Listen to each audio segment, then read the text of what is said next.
my Homesteader family and Silly Squirrel family. I hope everybody's doing good, and welcome to this edition of the Sunday Monday vlog.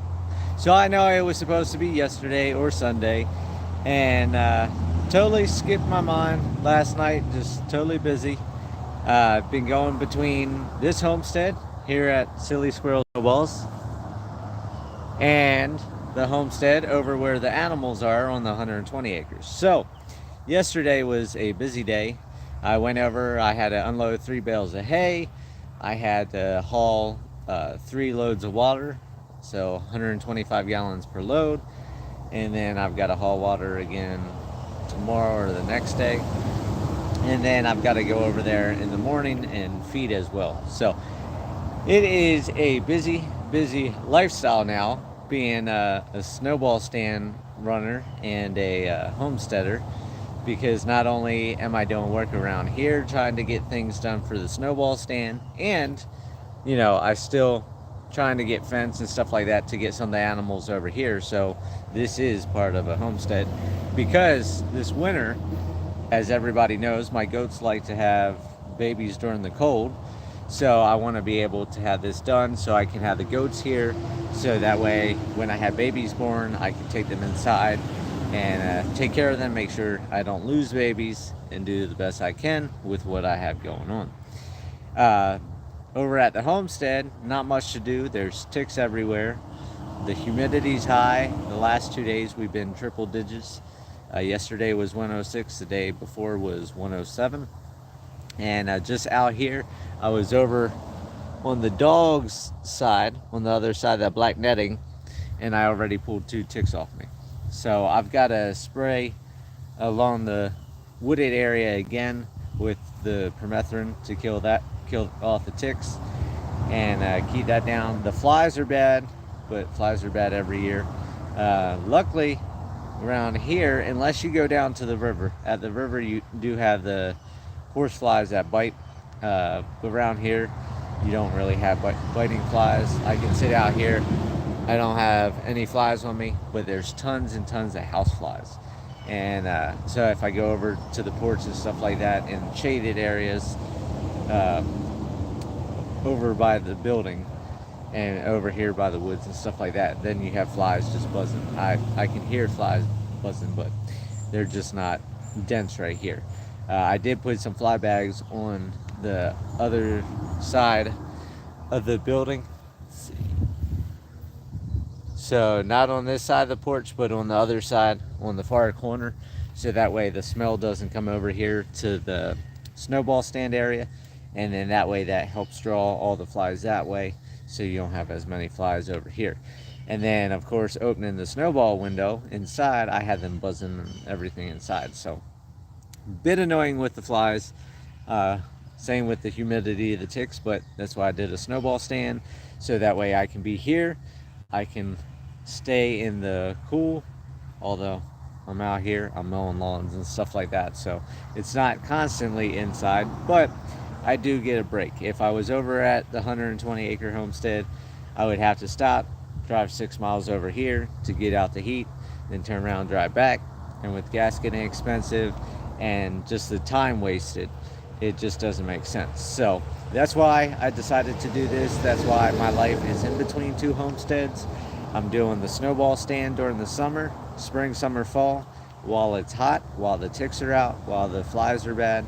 And then when it's cooler, there's not as many ticks active and there's no flies, then I'll be over at the homestead this winter. So for those of you that want to see more homestead videos, they will be coming up this winter. I will be out there clearing the woods. I'm going to try to get a forestry mulcher in this year. And then eventually just start working on a house site and getting that prepared. Later on, probably early next year, I'm going to try to get some of the land subdivided along Moscow Love that I had talked about before, and sell 4 to 5 plots of land. To sell some of my land just to give me some revenue, to have money to start building a house, start doing anything, since I won't really have any money from Colorado until like 7-8 years from now. So I did the 7-year balloon payment, for those that you don't know. So I get basically a rent payment every month, a mortgage payment. So it's nothing to be able to do big projects. A rent payment doesn't put in a $25,000 well. It doesn't pay $60,000 for electric to be brought through the property. It doesn't cover a $5,000 weekly dozer to clear roads, clear areas. Excavators, same price. Doesn't give me the money. Yep, that's flies flying around my head. Doesn't give me, $100,000 to start building a house and putting concrete foundation and things like that. So if I can put several rent payments to the side this winter and then pay for the survey, get the property surveyed, I'll get rid of some of those lots, and then that will give me hopefully some money to start doing some big projects. So the first project will probably be the well, and then the next project's going to probably be electric. They're going to be the expensive parts, and I'm hoping if I can get those covered, then I at least have electricity to a well pump to pump the water for the animals. Then at that point, I'm not hauling water anymore for the animals every 3 to 4 days. I can take any money after that I'm saving from the gas and the wear and tear on my vehicle to put into the next project. And then hopefully by next winter, I know I'm not going to have it done this year because I just don't have the money, and I want to try to put money into my house that I'm living in now here at the restaurant, the Snowball Stand, to make it more comfortable this winter, because I want to put a wood stove in. Wood stoves cost about $1,000 if you can find a used one, a couple $1,000 if you're buying brand new. Of course, I'll need all the brand new chimney pipe and the 3-wall pipe to go through the wall. That's going to be expensive. I know metal costs have gone up. Everything's gone up. Everybody knows everything's gone up. So that's going to be a thing I'm going to be doing here. So for those of you that wanted to see if I'm going to do a wood stove fireplace, what I had planned, I plan to do a wood stove here. I'm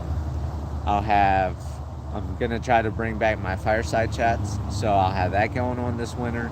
So in between videos on the 120-acre homestead, which will hopefully be reduced to like a 90-acre homestead after I sell about 30 acres of land.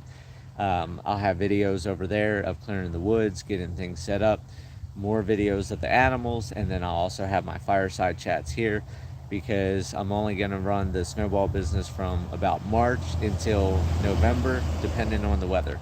If it doesn't get warm until April, or if it gets warm in February, I'm flexible, because if it's hot, I don't want to be out with ticks and the snakes and the humidity and everything else.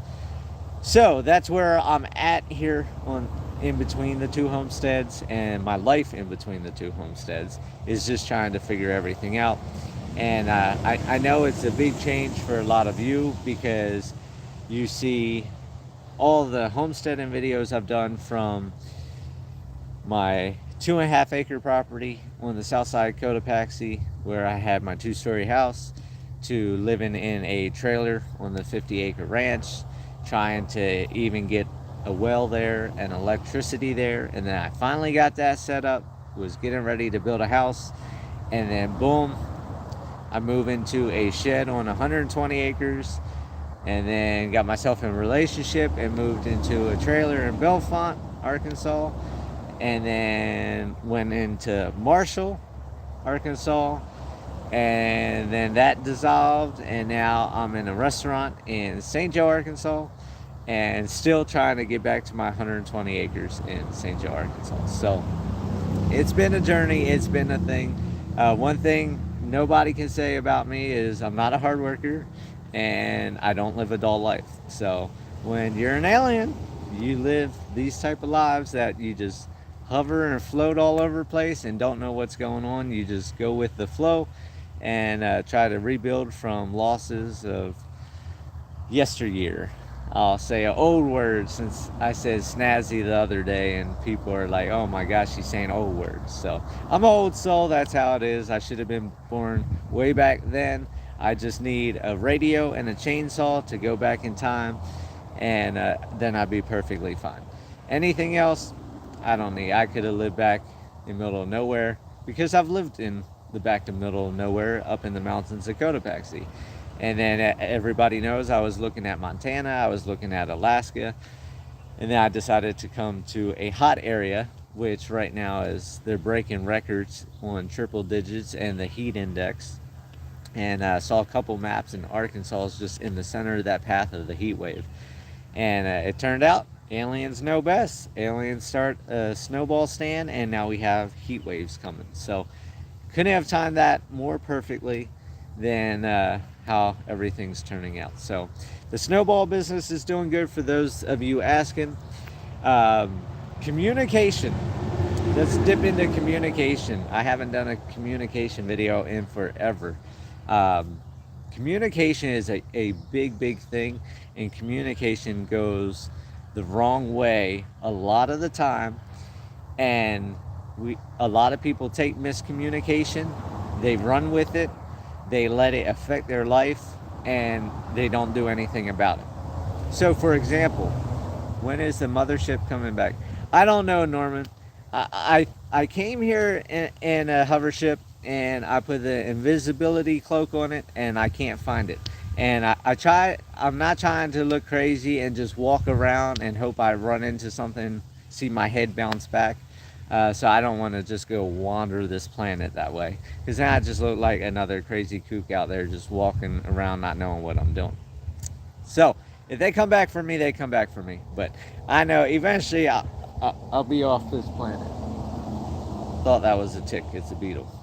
But back to communication. So 2 examples right off the bat for the Silly Squirrel Snowballs LLC business that I'm doing here at the restaurant. So up front, if you see some of the videos, I put yellow construction tape across the front, blocking off my front porch. Now, in my mind, that construction tape blocking off my front door, when I have the walkway, the window, all these umbrellas and sitting areas and all this stuff over here, in my mind, alien mind, I'm not thinking human, in my mind, that was blocking off a house area so people would come this direction. Well, apparently on Sunday, I got a message from somebody, and they said I was at your snowball stand and it was closed again. And I'm like, we're open. And they're like, no, it's all blocked off with construction tape. So apparently, at least one person thought the construction tape was blocking off the entrance to the snowball stand. So I went ahead, I put out a Facebook thing. I apologized to the community and anybody that might have had an issue with the construction tape. Sure enough, I had 5 or 6 other people send me messages or commented that they came either Friday or last week or Saturday or even Sunday earlier that day to support us, and we were closed, but we weren't closed. So that's a communication thing. You know, what is in one person's mind and how one person thinks is not how everybody thinks. And without knowing that, you know, for that whole week that I was open, for my first week, you know, who knows how many people thought the opposite of how I was thinking, and nobody commented or said anything. So without this lady reaching out to me saying that, I would have had no idea. The construction tape would have still been up, and I would still be missing out on smiling faces coming to the snowball stand because they think I'm closed. Then the second example, so I had somebody ask me a week ago, they made a comment about, I don't remember exactly how it was worded, but they didn't want to seem crazy or kooky or something like that, but they wanted to know they wanted to know where we're located. And this is why I hate social media. Unless you do like videos like this where you can see my face, you can see my expression, you can see, you know, and get the feel for how I'm trying to come across. On Facebook and stuff like that, when you're not doing videos and somebody can't see your face, they can't see your expression, they don't know what's going on, and they take it however taps into their mind and how they think of things. So I put a laughing face on the comment because how they worded it was funny, or sounded funny to me.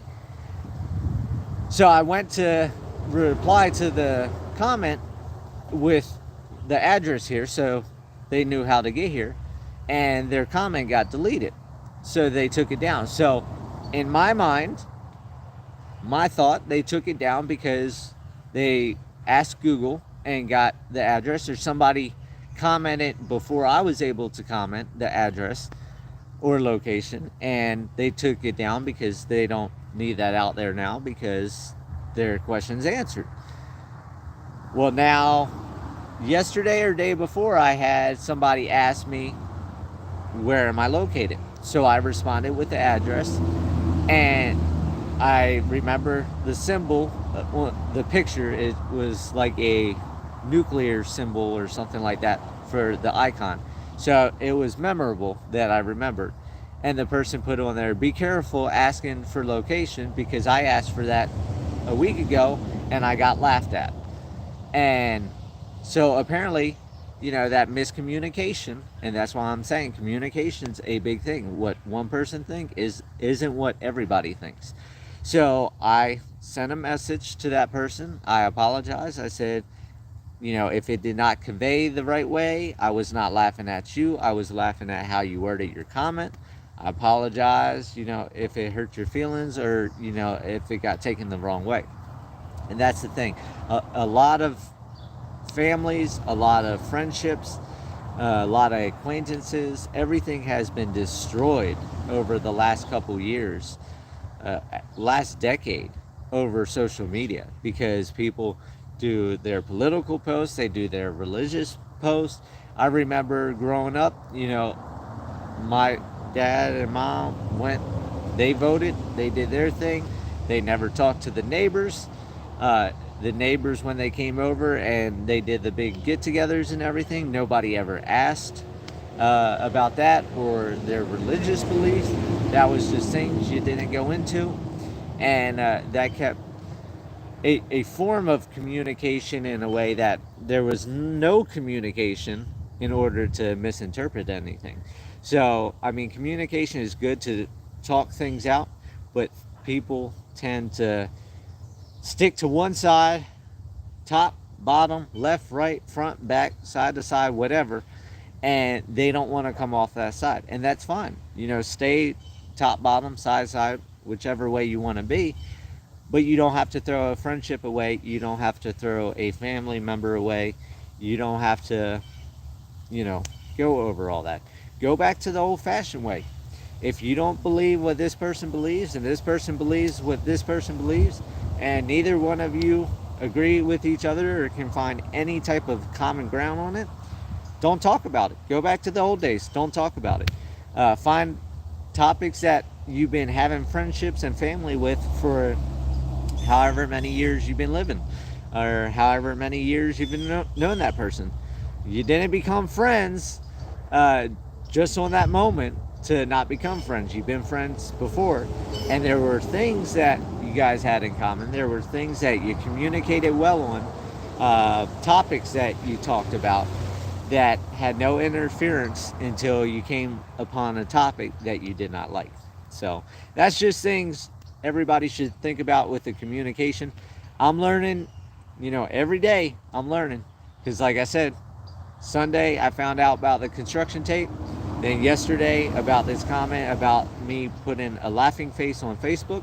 So every day you can learn there's something new that somebody took the wrong way, or it didn't convey the way you thought it would convey, and that could change the outcome of any future relationship, friendship, business, acquaintanceship, whatever you want to say. So if things are like that, if you take it the wrong way, or if you take it the way you think it was supposed to, ask that person. Be like, did you mean it this way? Did you do it this way because of this? I took it this way.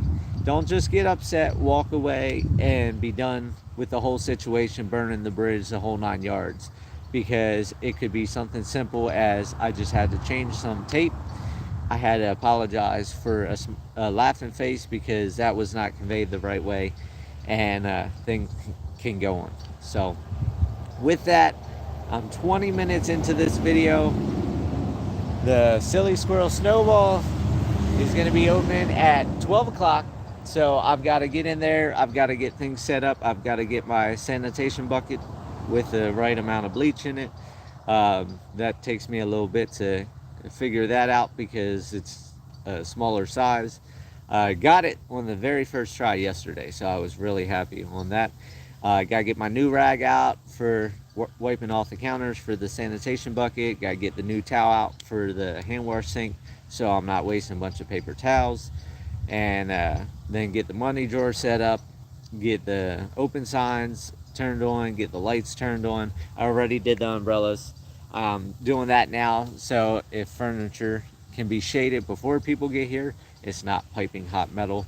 And yeah, so I'm gonna get back to the life of a snowball stand and sitting inside the cool AC and seeing the smiling faces that come. And I hope everybody has a great week.